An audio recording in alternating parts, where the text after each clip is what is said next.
Sa aminin natin at hindi ay si Cuadro Alas ang pinakasikat at inaabangan ngayon sa Philippine boxing. Cuadro Alas is back, motherfucker!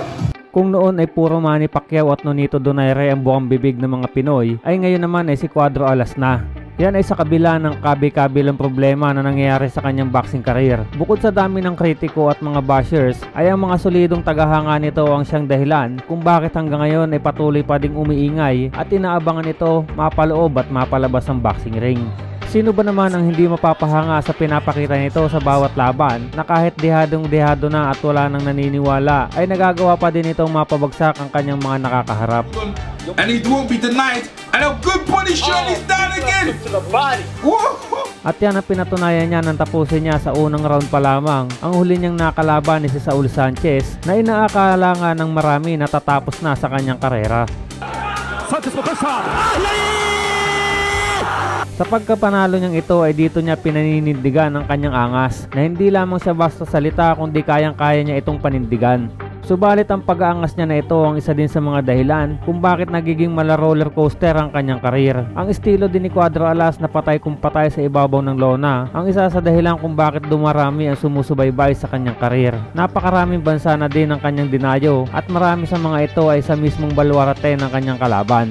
Ilang beses na din itong napalaban at nasangkot sa mga magugulang at mapipisikal na kalaban at lahat ng ito ay hindi niya inatrasan. At sa halip ay hinarap niya ang mga ito at ipinakita sa kanila kung gaano katibay ang boksingerong Pinoy.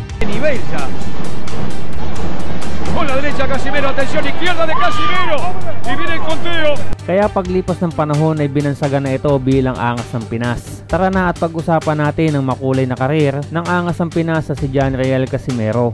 Yun, Tagalog na, yun.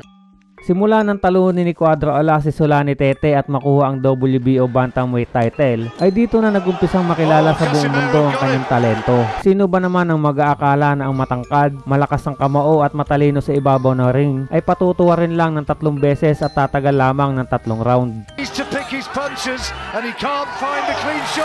At dahil nga dyan ay pinatunayan ni Casimero na karapat dapat lamang siyang katakutan sa 118 pounds. Matapos ang impresibong tagumpay at pagkakasungkit ng unang titulo sa Bantamweight Division, ay mas lalong umingay ang pangalan ni Casimero nang maikasa ang laban nito kontra sa Japanese boxing star at future undisputed champion na si Naoya Inoue.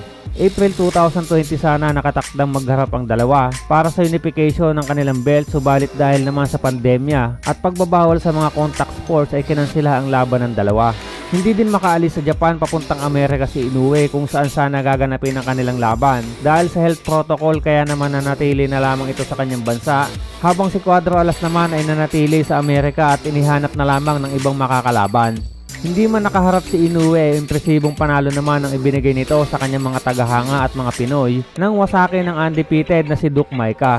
I don't think has his legs totally underneath him. A left to the body followed by a right. Steve Willis waves it off. And taong 2021, habang naghihintay ng mga kalaban si Inoue, ay dito na nagsimulang magkaaberya ang karera niya.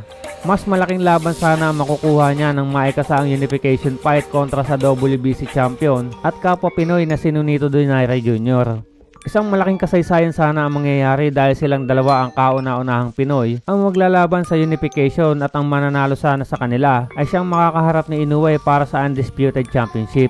Subalit dahil sa nasobrahan sa pagtatrash talk si Cuadro Alas at ng kanyang kampo na nooy nasa MP Promotions pa, ay hindi nagustuhan ito ng kampo ni Donaire, kaya naman kinansila nila ang laban para walang mapala si Casimero.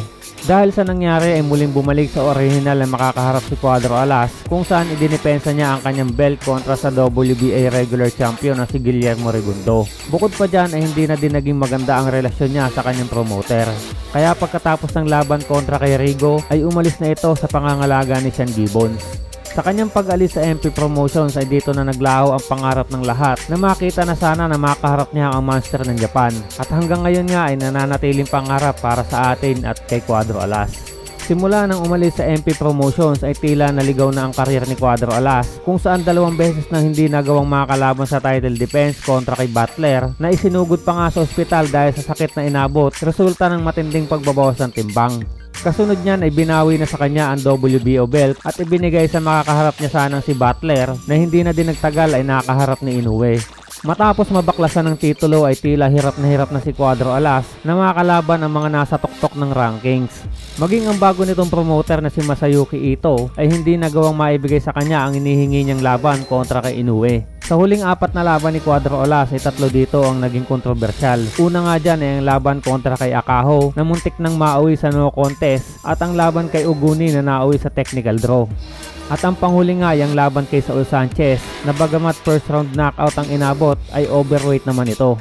Importante sana ang mga laban na ito para sa karir niya at ito ang magiging tulay sana para makaharap niya si Inoue. Subalit karamihan sa kanyang huling laban ay hindi gaanong kaganda ang kinalalabasan. Ngayong wala na sa poder ni Masayuki Ito si Cuadro Alas na umiidad na din ay tila papalayo na sa kanya ang kanyang pinapangarap na laban. Subalit ganun pa man ay mananatili pa din siya sa isa sa pinaka nagmarkang pangalan sa Philippine boxing.